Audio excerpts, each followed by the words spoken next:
bow our heads to pray. Lord, take my lips and speak through them. Take our minds and think through them. And take each and every one of our hearts and set them on fire with love for your Son, our Lord and Saviour, Jesus Christ. Amen. We're heading into the second half of 2021. I think it's a good time to check in with our expectations for this year and see if anything needs to be readjusted. Some of us have had a better year than we expected. Some of us have had it far worse. All of us have certain plans and expectations for how the rest of the year will go. So are you optimistic or pessimistic about the next 5 months? A vicar in college learned an expression from his professor. Expectation is the mother of regret. Expectation is the mother of regret. Think about that for a moment. Evidently, that professor was a pessimist. Evidently, some of the things he expected to go well didn't turn out like expected. How do you react when life doesn't meet your expectations? There's a story of a man who had a nephew. And throughout the man's life, the nephew had on every occasion said to the man, "I hope you remember me in your will, uncle." When the man died and the time came and the family was gathered for the reading of his will, the lawyer came to a line which read like this: "To my nephew Harry, who has over and over again asked to be remembered in my will, I say, hello, Harvey." Expectation is the mother of regret. That's the nephew. And people had their expectations when they came to Jesus. The crowd had seen him perform miracles. He healed the sick. Most recently, he had fed thousands of people with 2 loaves of bread and a few small fish. So in today's reading, what did people expect when they came to Jesus? Did they expect a magic show? Did they expect a 24-hour buffet? Here's what they did not expect. They did not expect Jesus to confront them about their real motives for coming to him. Listen as he says, "Very truly I tell you, you are looking for me not because you saw signs I performed, but because you ate the loaves and had your fill." Let's remember in John's Gospel, miracles are reported as signs that Christ is who he says he is.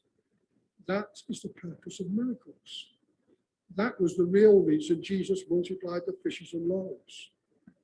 But the crowd only saw the fact that they were bountifully fed, and Christ knew they would be back for more. Don't you hate it when someone makes you confront your true motives? Barbara Brown Taylor is a well-known American Episcopalian priest and author. She tells the story of a retreat she led one time in the Carolina Mountains. One evening, she asked the retreat members to answer this question: who in your life reminds you of Jesus? Well, there were the usual answers: my granddad, my mum, my best friend. But one woman did not jump in to respond. She was really giving this question some serious thought. Finally, she looked up and said, "I had to think hard about this one. I kept thinking, who is it that told me the truth about myself so clearly that I felt like I could kill him?" Think about it. Apply it to our faith. Who is it that told me the truth about myself so clearly that I felt like I could kill him? And listen, Jesus will tell us the truth about ourselves. It might not be pretty. In the words of the woman in the retreat, we might even want to kill him for it. And the religious leaders of his day did exactly that, of course. They killed the Messiah for telling them the truth about God and about their own true motives. And when you look at the times that Jesus confronted people in the Bible, his motives were never to shame them or to prove his superiority over them. His motive was to bring them closer to God. Jesus uses truth-telling to make us aware of the gap between what we say we believe and what we actually believe. We say, for example, that God is love, pure love, everlasting love, agape love, who always has our best good at heart. But in truth, most of us don't really trust God with our future, our family, or our finances. We lie in our beds at night worrying about what the next day will bring, forgetting that he taught us in Romans 8:28 that all things work for the good of those who love him. We say that Jesus is the way, the truth, and the life, but we don't believe it enough to actually tell our friends and family about it. We say we believe in God's word, but we rarely open the Bible unless it's Sunday school or a small group meeting. Crowds following Jesus say, "We'll believe you, Rabbi, just give us a sign. Feed us bread every day," like Moses fed the people of Israel with bread from heaven. And Jesus knew their true motives, and he knew that they would never be satisfied if they didn't confront their own lack of truthfulness. Verse 35 in our passage today, we read, "Then Jesus declared, 'I am the bread of life.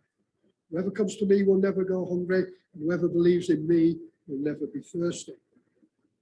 Jesus is saying, I didn't come here to make your life more comfortable. If that's all you're looking for, keep on walking by. I came here to show you that I am the only one who can meet the deepest needs in your life, because I am life itself. There seems to be a universal feeling in our society. Is this all there is? Somehow I expect more. Something seems to be missing. Something's missing, and in its place, we substitute all sorts of things. In our society, we are fed a constant stream of if onlys.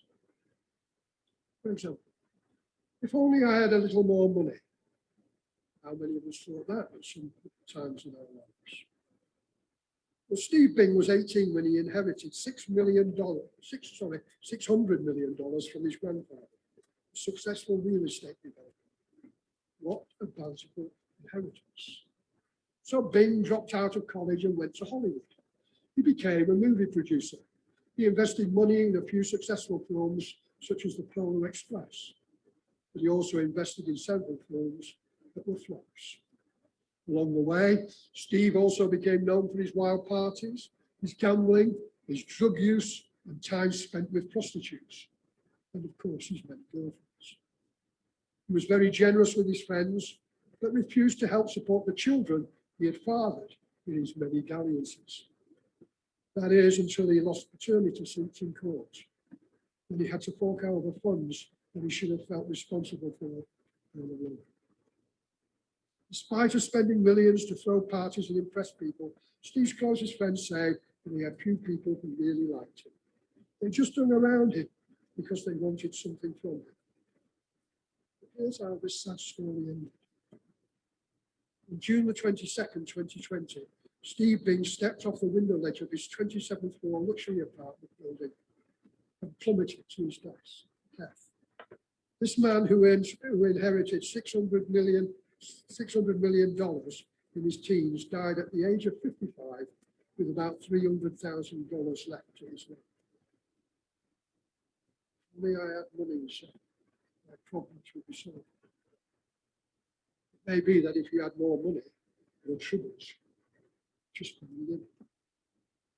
Why do we continue to believe the secret of life can be found in accumulating great wealth? Because money can give us a sense of control, because we can use it to keep score, to prove that we are somebody. That's why we continue to hunger for wealth or fame or power. But many of those who have obtained great wealth or fame or power know them to be empty and unfulfilled. Every wise person who has ever lived knows what is missing in life. And it's not material possessions or recognition of power. What's missing in it is a sense of meaning of life. Why are we here? Where are we headed? What does it all mean? For many people, there is no meaning. This is the message of our art and literature over the past few decades. All art has a message, and it speaks of times in which it was created. The message that comes through today, loud and clear, is something's missing. Don't you sense that about our world today? What is missing is a sense of meaning, a sense of purpose, something that's true and lasting. Let me tell you about a man who's trying to do something about it. An author and philosopher named Roman Krznaric, who encourages people to live more meaningful lives, using a visualization exercise he calls the dinner party of the afterlife. He says to imagine yourself at a dinner party in the afterlife. Who else is at the party? All the yous who you could have been if you had made different choices in life. All the good and bad paths you could have gone down. If you had just changed one or two decisions. If you had chosen different friends, a different career, different principles or priorities to define your life. All the paths you might have taken if you'd been more proactive, or less fearful, or more generous with others. Look around at these alternative views, advised Krznaric. Which one do you admire, even envy? Which ones do you want to avoid? After meeting all the possible yous that you can imagine, it's time to make the decision. Who do you aspire to become and why? I would like to ask you to take this visualization one step further.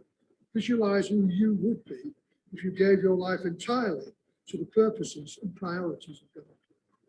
If you found your identity in becoming the person God has made you to be, who would you be if you put your whole trust in God and committed yourself to knowing God and aligned your life with God's will?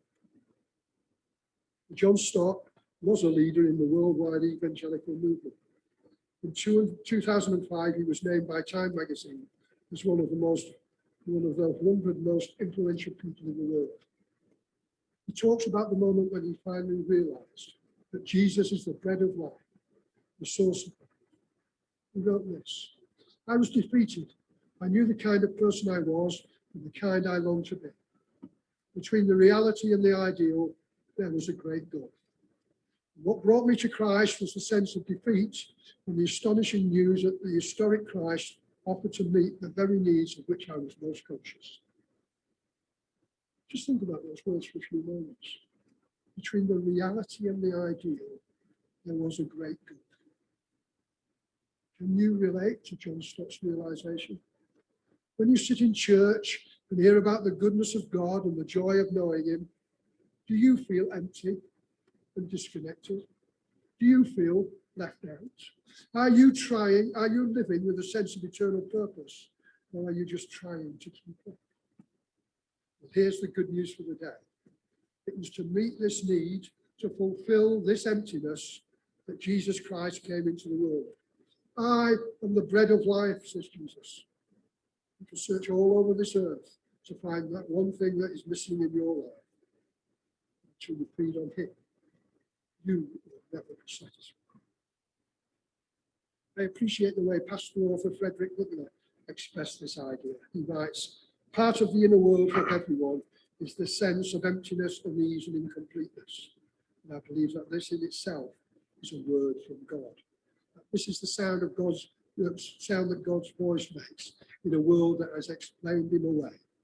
In such a world, I suspect that God speaks to us most clearly through His silence, His absence, so that we know Him best through our missing. You hear what He's saying? Maybe our sense of emptiness is God's gift to us. Maybe it's a sign that we're missing God, aching for God, needing God in our lives. That's the case. God is more than happy to fill that sense of emptiness with the power and peace and joy of His presence. That's what Jesus meant when He said, I am the bread of life. Whoever comes to me will never go hungry. Whoever believes in me will never be thirsty. That is what brings us all to worship this day, to fill the emptiness within. The more we focus on our own needs, the less satisfied and secure we are. When we turn our focus to God, searching for God, enjoying God, serving God, the more joy and hope and peace and purpose we experience. Why? For we are made to worship God. Worship is giving God the honor and glory that he deserves. Worship is also a gift to us, because it is through worship that we experience the joy of knowing God. A woman named Emma Major tells of visiting Zambia and meeting Christians who were fortunate to get even one meal a day. Physically, they were needy and hungry, yet filled with joy and love. She writes, I met people who, although hungry, were filled with the truth of Jesus in their lives, and the sure and certain knowledge that he will sustain them. This is exactly what Jesus meant when he said, I am the bread of life. Jesus feeds us. He feeds us on the inside with love and hope and grace and forgiveness. Let me tell you about a young man who discovered that Christ is the bread in a dramatic way. Eddie El Guara is one of the most famous names in skateboarding. His nickname is El Gato, or the cat, because he could perform amazing tricks on his skateboard and still land on his feet. He even created a special skateboard trick that is named after him. By the age of 18, Eddie was a two-time world skateboarding champion. Eddie discovered that his achievements and awards and fame didn't bring him any satisfaction. He dropped out of the sport and became dependent on drugs and alcohol. As he says, in the early 80s, I was at the top. There was nowhere else to go. It was just some kind of emptiness. So I thought maybe if I do drugs, I can fill that emptiness. And it didn't work. At one point, I found myself out on the street, not knowing why I was there. Eddie found work at a fast food restaurant. One day he was chatting with a customer, and she began telling him about the hope she had found in knowing Jesus Christ. She told Eddie, you'll never find fulfillment in skateboarding or drugs. You'll only find it in Jesus Christ. He alone will give you satisfying purpose in life. Eddie committed his life to Jesus that day. He began going to church and growing in faith. Today, he still participates in skateboarding exhibitions. He also pastors the Rock Church in Palm Springs, California. The mission statement of his church is loving people to life. Loving people to life. We search for that one thing that will satisfy. Maybe some status symbols or title or achievement or relationship will make us feel complete. But none of them can supply what our soul is really hungry for. Bread from heaven. That's our greatest need. Jesus Christ is that bread. Jesus came into the world to love people to life. You'll only find your identity and purpose in your best life.